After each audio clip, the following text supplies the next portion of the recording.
Hello, motorsport fans. Today we're looking back at the extraordinary life of one of Formula One's most colorful characters, Eddie Jordan, who sadly left us earlier this year at the age of 76. The early years.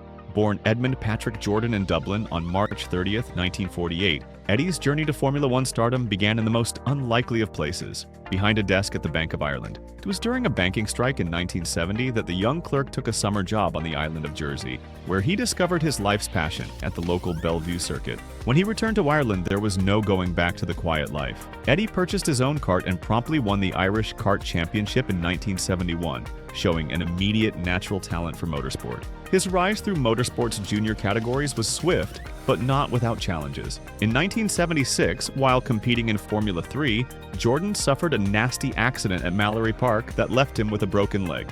During his hospital stay, his hair fell out, leading his formidable mother Eileen to procure him a wig and insist he wear it. And if you've ever wondered why Eddie always had perfect hair, well, now you know. From driver to team owner. By 1979, Eddie realized his talents might lie more in management than behind the wheel. He founded Eddie Jordan Racing and began his journey as a team owner, showing an uncanny ability to spot and nurture racing talent. Formula One. Throughout the 1980s, his team became a powerhouse in the junior formulas. In 1983, Eddie Jordan Racing ran Martin Brundle in an epic British Formula 3 championship battle against Ayrton Senna, ultimately finishing second to the Brazilian. The team went from strength to strength, winning the British Formula 3 championship with Johnny Herbert in 1987, and then the Formula 3000 title with Gene Alesi in 1989. By this point, Eddie had his sights set on the biggest prize in motorsport, Formula One. Jordan Grand Prix is born. In 1991, with characteristic boldness, Eddie founded Jordan Grand Prix and secured a place on the Formula One grid. Their debut car, the Jordan 191, with its iconic green 7-Up livery, is still regarded as one of the most beautiful F1 cars ever designed. But perhaps Eddie's greatest talent was his eye for driving talent. He famously gave Michael Schumacher his Formula One debut at the 1991 Belgian Grand Prix. Though Schumacher only drove one race for Jordan before being poached by Benetton, it was the start of a legacy.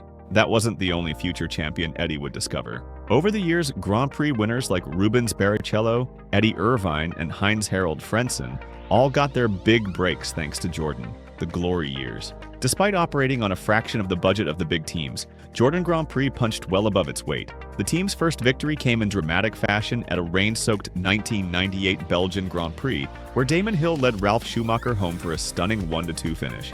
The following year was even better. In 1999, Heinz-Harald Frentzen emerged as a genuine title contender, taking victories at Magny-Cours and Monza that briefly put Jordan in the championship hunt. The team finished third in the Constructors' Championship that year, their highest ever position. Jordan's celebrations were as memorable as his victories. Who could forget him dancing down the pit lane after a win? That was Eddie, always wearing his heart on his sleeve, bringing fun and personality to the sometimes staid world of Formula One.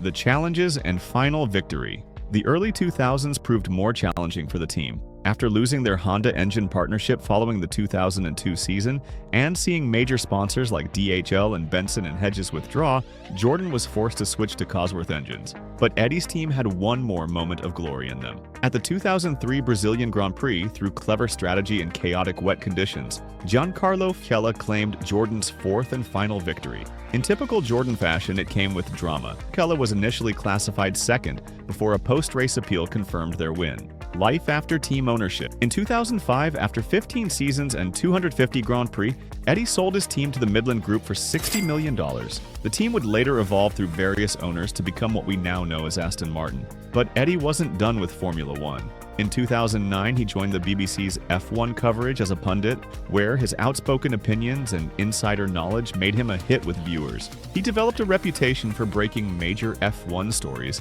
including Lewis Hamilton's move to Mercedes. His business interests expanded far beyond motorsport. Jordan invested in property, gaming businesses, and various other ventures, becoming a highly successful entrepreneur.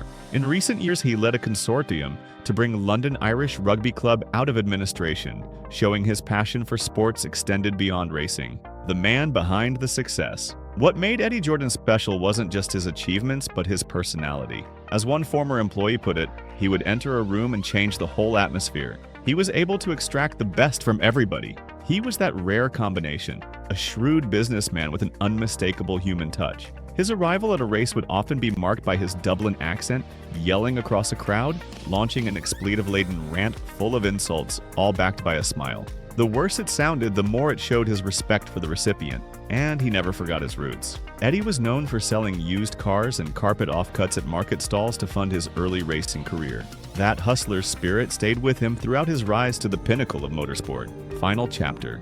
In December 2024, Eddie revealed to the world that he was undergoing treatment for quite aggressive cancer of the bladder and prostate, which had spread to his spine and pelvis. True to form, he used his diagnosis as an opportunity to urge listeners of his podcast to follow up on any health concerns. This is a little message to everybody listening to this. Don't waste or put it off. Eddie Jordan passed away peacefully on March 20th, 2025 in Cape Town, South Africa, at the age of 76 with his family by his side. He is survived by his wife Marie and their 4 children, Zoe, Mickey, Zach, and Kyle. His family's statement captured his essence perfectly. EJ brought an abundance of charisma, energy, and Irish charm everywhere he went.